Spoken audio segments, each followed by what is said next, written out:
दोस्तों, आज मैं बचपन की दो सहेलियों प्रिया और रोज़ी की दास्तान सुनाने वाली हूँ। मैं प्रिया के पॉइंट ऑफ व्यू से ही कहानी को शुरू करूँगी। कहानी को लाइक, शेयर और जिन लोगों ने अभी तक सब्सक्राइब नहीं किया है, सब्सक्राइब ज़रूर कर दीजिएगा और साथ ही अपने कमेंट्स भी ज़रूर भेजें।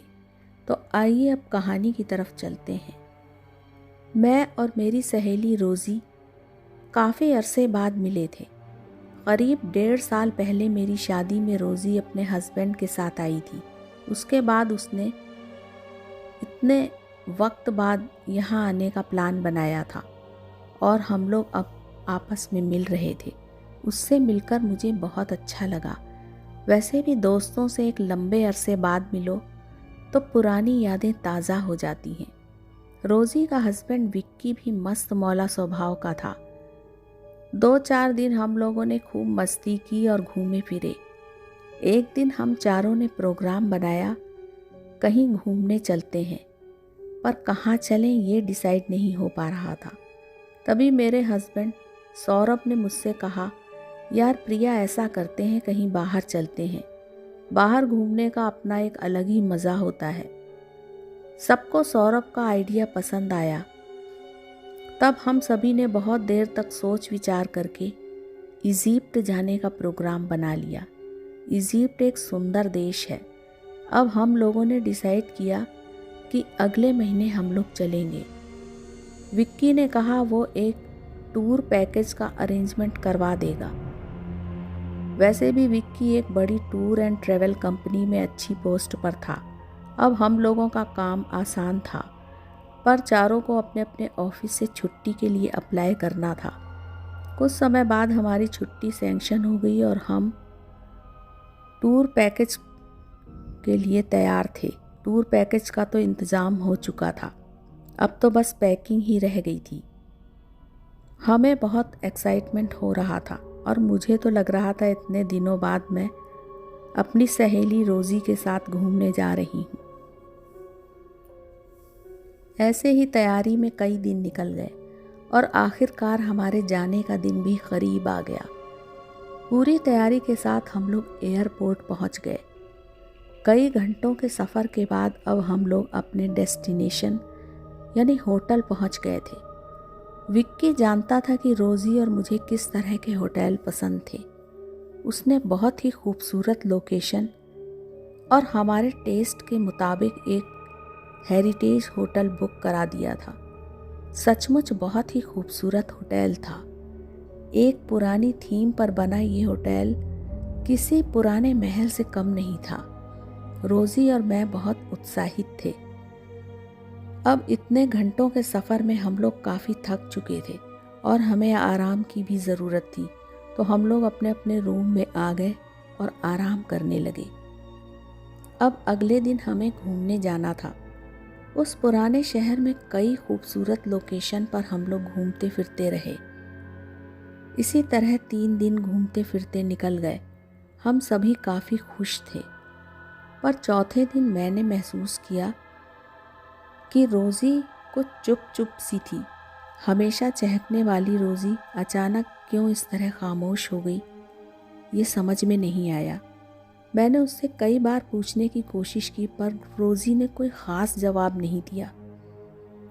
अगले दिन शाम को जब हम लोग घूमकर होटल में आए और अपने अपने कमरों में आराम करने चले गए, तो रात को करीब 9:30 बजे विक्की ने कॉल किया। उसकी आवाज़ में घबराहट थी। उसने कहा, रोज़ी की तबीयत बहुत ख़राब है, आप लोग रूम में आ जाओ। मैं और सौरभ तुरंत ही उसके कमरे में पहुंच गए। रोज़ी की हालत सचमुच ठीक नहीं थी। उसने अपनी गर्दन को दोनों हाथों से पकड़ रखा था। शायद उसे गर्दन में तेज़ दर्द हो रहा था। बेचैनी में वो बिस्तर पर इधर उधर उलट पुलट रही थी। इसी बीच सौरभ ने रिसेप्शन पर फ़ोन करके डॉक्टर को बुलवा लिया था।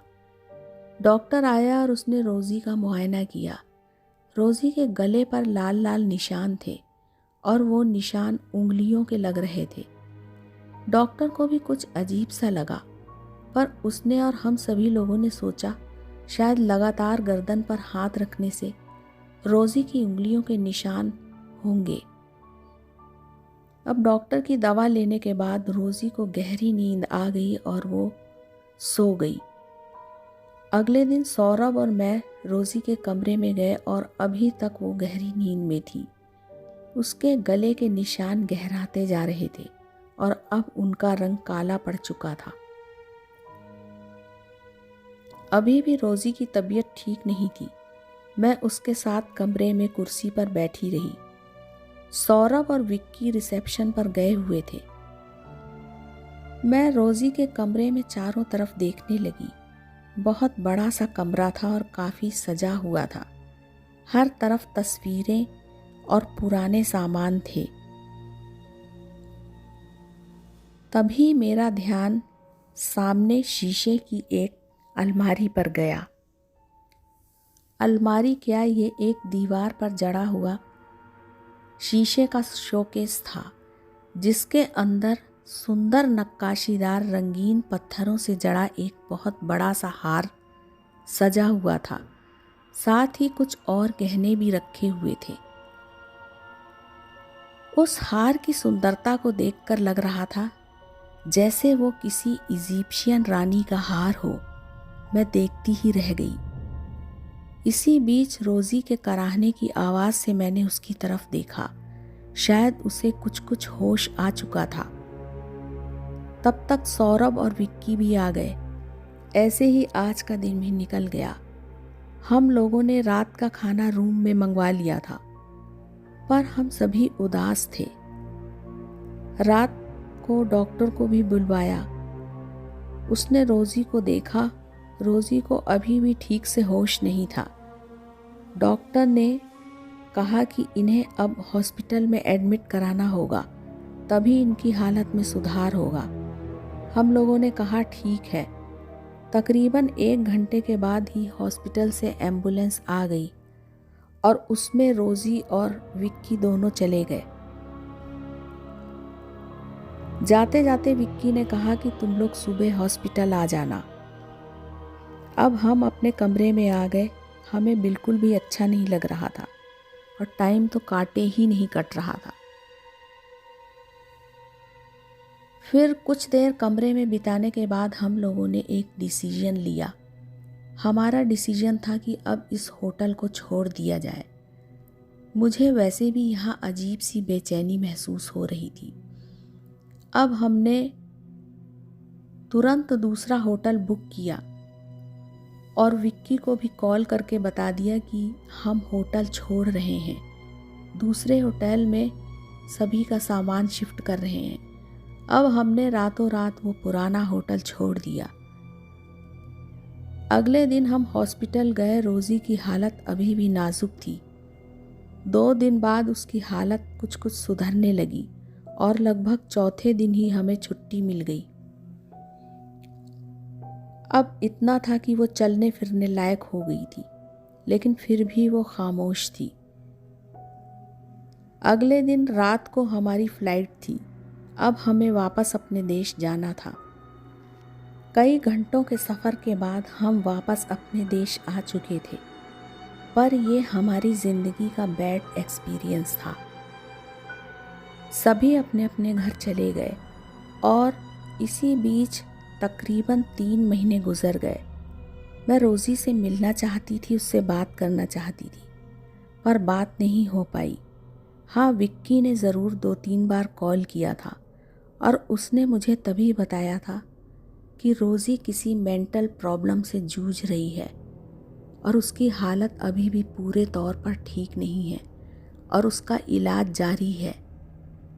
ये सभी बातें सुनकर मेरा मन बहुत ख़राब हो गया। कुछ समय बाद अचानक एक दिन मैं अपने बैग को साफ़ कर रही थी। तभी मुझे एक छोटा पर्स मिला जिसमें रोज़ी का मोबाइल रखा हुआ था। मैं हैरान थी, पर तभी मुझे याद आया शायद टूर में ये होटल में शिफ्ट करते समय मेरे बैग में रखा गया होगा और ये मेरा छोटा बैग दूसरे सामान के साथ रखा था। मैंने फ़ोन को जल्दी से चार्जिंग पर लगाया और कुछ देर चार्ज होने के बाद मैंने उसे खोला। उसकी गैलरी में मैं फ़ोटो देखने लगी। रोज़ी को वैसे भी फ़ोटो खींचने का काफ़ी शौक़ था और शायद ये टूर के दौरान ही उसने कई फ़ोटो खींची थी। मैं फ़ोटो को देखती रही और तभी मैंने देखा कि कुछ पिक्स में और कुछ शॉर्ट वीडियो में रोज़ी ने एक बहुत सुंदर हार पहन रखा था। मैं उस हार को ध्यान से देखने लगी। मुझे याद आया, अरे ये तो वही हार है जो उस पुराने होटल के कमरे में शोकेस में सजा हुआ था। तो क्या रोज़ी ने शोकेस से हार निकालकर पहना था और उसके पास चाबी कहाँ से आई? इस सवाल का जवाब मेरे पास तो नहीं था। केवल मोबाइल की तस्वीरें ही यही बयान कर रही थी कि रोज़ी ने वो हार निकाल कर पहना हुआ था।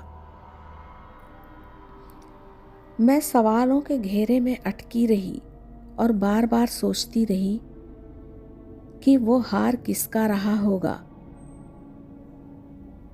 और रोज़ी ने उसे किस तरीके से निकाला होगा और उसको पहनने के बाद उसकी इस तरह की हालत क्यों हो गई। सवाल बहुत सारे थे और मुझे अब कहानी की कुछ कुछ कड़ी जुड़ती हुई नज़र आ रही थी और मुझे लगने लगा था कि रोज़ी को वो हार बिल्कुल भी नहीं पहनना चाहिए था, क्योंकि अब तो यही लग रहा था कि वो पुराना रंगीन पत्थरों से बना हुआ सुंदर हार सचमुच मनहूस था, जिसने रोज़ी की आज ये हालत कर दी थी। तो कुछ चीज़ें अपने आप में बहुत से रहस्य समेटे हुए होती हैं और वो रहस्य क्या होते हैं और क्यों होते हैं, इन सभी सवालों का जवाब सबके पास नहीं होता। तो ये कहानी भी कुछ इसी तरह की दास्तान बयान करती है। अब मैं कहानी को यहीं ख़त्म करती हूँ। अब अगली कहानी में आपके पास फिर आऊँगी और एक नई और रोमांचक कहानी के साथ हम लोग फिर मिलेंगे। तब तक के लिए मुझे इजाज़त दीजिए।